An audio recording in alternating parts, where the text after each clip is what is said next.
இந்த கலியுகத்தில் பார்த்தீங்கன்னா, இந்த கலியுகத்தில் மேரேஜ் பண்ணி பொருத்தம் பார்க்குறாங்க. 10க்கு 10 பொருத்தம் பார்த்து, திசா சந்தி இல்லை, ராகு இல்லை, செவ்வாய் இல்லை அப்படிங்கிற முறையில் கல்யாணம் பண்ணி வைக்கிறாங்க பேரண்ட்ஸ். அது நிலச்சி வாழ்கிறாங்களா, பிரிவினை ஏற்படுதா, கோர்ட்டு கேஸ்ன்னு அலையிறாங்களா அப்படிங்கிறதுலாம் அது ஆர்வம் கட்டுக்கிறதில்ல. பொருத்தம் தான் பார்த்து சொல்லுங்கள் போதும் உடனே அப்படிங்கிற மாதிரி கணக்கில் செய்கிறாங்க. அப்படி கிடையாது, கட்டம் பார்க்கணும். அடுத்தடுத்து என்ன திசை புத்தி கொடுது. பொருத்தம் பார்க்கணும், திசா சந்தி இருக்குதான்னு பார்க்கணும், ராகுக்கு இருக்கா செவ்வாய் இருக்கான்னு பார்க்கணும். அது பார்க்காமலாம் செய்ய முடியாது. ஆனால் கட்டம் பார்க்கணும். அந்த கட்டத்தில் இந்த கல்யாணத்துக்கு அப்புறம் என்ன திசை ஓடுது, என்ன புத்தி அந்தரம் ஓடுது, இவங்க 2 பேரும் சேர்ந்து வாழுவாங்களா, கல்யாணம் முடிச்சுட்ட முன்னாடி குழந்தை பாக்கி எவ்வளோ நாள் கிடைக்கும், அதை மெயினாக பார்க்கணும். இப்போ கல்யாணம் முடிஞ்சோடனே 2ஆம் தரம்ங்கிறாங்க, கல்யாணம் முடிஞ்சோடனே பிரிவினை ஏற்படுது, கல்யாணம் முடிஞ்சோடனே கோர்ட்டு கேஸுன்னு அலைகிறாங்க. இதுக்கு என்னங்க காரணம் அப்படின்னு கேட்டால், ஒரு பையனோட சாதத்தில் 7 கூடவே 8க்கு போகக்கூடாது. அந்த 7 கூடவே 8க்கு போய் அவனோட திசை வரக்கூடாது, பிரிஞ்சிடுவாங்க. அதே நேரத்துக்கு 6 கூடவே 7ஆம் இடத்துக்கு போகக்கூடாது.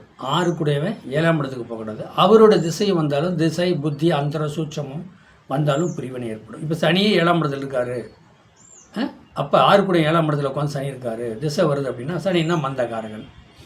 அப்போ இருதார அமைப்பை கொடுக்கும், 2ஆம் தர கல்யாணத்தை கொடுக்க போயிடும். அப்போ 6 கூட 7ஆம் இடத்துல உட்காந்தான்னா ஃபஸ்ட்டு தர நிற்காது, ஃபஸ்ட்டு தர விவாரத்து கோர்ட்டுன்னு போய் கல்யாணம் 2ஆம் தரத்துக்கு நிற்கும் அப்படிங்கிற ஒரு கணக்கு. அதே 7 கூட 8க்கு போகக்கூடாது. 7 கூட 8க்கு போயிட்டு அவரோட திசையோ புத்தியோ நடக்குதுன்னு வச்சுங்க.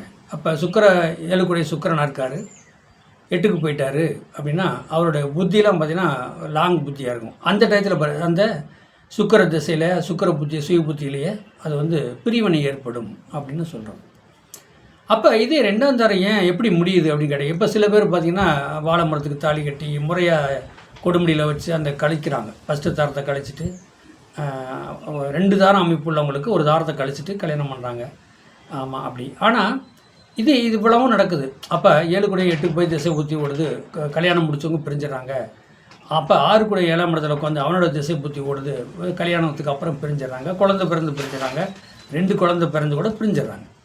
அப்போ அந்த 11ஆம் இடம் வேலை செய்யுதா அப்படின்ட்டு அப்புறம் ரொம்ப கோபத்தில் டென்ஷனில் நாங்கள் கொடுமுடியில் வச்சு தோசமெல்லாம் கழிச்சுமே மறுபடியும் 2ஆம் தரத்துக்கு வந்துருச்சு, என்ன செய்யறதுனே புரியல, வரன் தேடிட்டு இருப்பாங்க. அந்த வரன் தேடுறது ஏன் தேடுறாங்க தெரியுங்களா? 11 கூட திசை வந்திருக்கும்.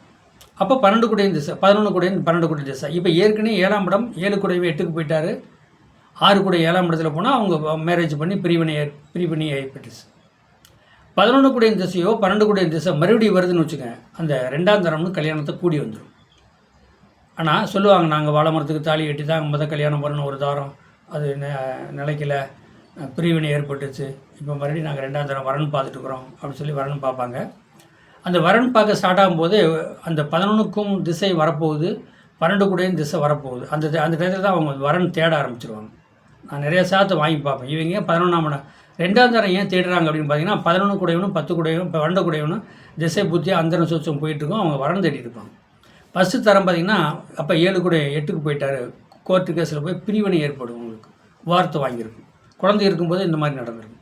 இப்போ 2ஆம் தரம் அமைவதற்கு என்ன காரணம் அப்படின்னா, 12 கூட திசையோ 11 கூட திசையோ ஓடக்கூடாது. அப்படி ஓடினாலே அவங்களுக்கு 2ஆம் தர அமைப்பை அந்த சாதகருக்கு கொடுக்கும். அதை நீங்கள் கவனமாக பார்த்து அந்த 12 கூட திசையோ 11 கூட திசையை கடத்த பாருங்கள். கொஞ்சம் பிரிவினை ஏற்பட்டாலும் பரவாயில்ல, கடத்தி அது முடிஞ்ச பின்னாடி பாருங்கள், நீங்கள் ஹஸ்பண்ட் ஒய்ஃப் பொண்ணு சேர்ந்து பாருங்கள், உங்களுக்கு பிரிவினே வராது. வாழ்க வளமுடன். வாழ்த்துக்கள். இந்த சேனலை சப்ஸ்கிரைப் பண்ணுங்கள், மற்றவங்களுக்கு ஷேர் பண்ணுங்கள். 95 14 77 10 74 நம்பருக்கு வாட்ஸ்அப்பில் சாதகம் அனுப்புங்க. வாழ்க வளமுடன்.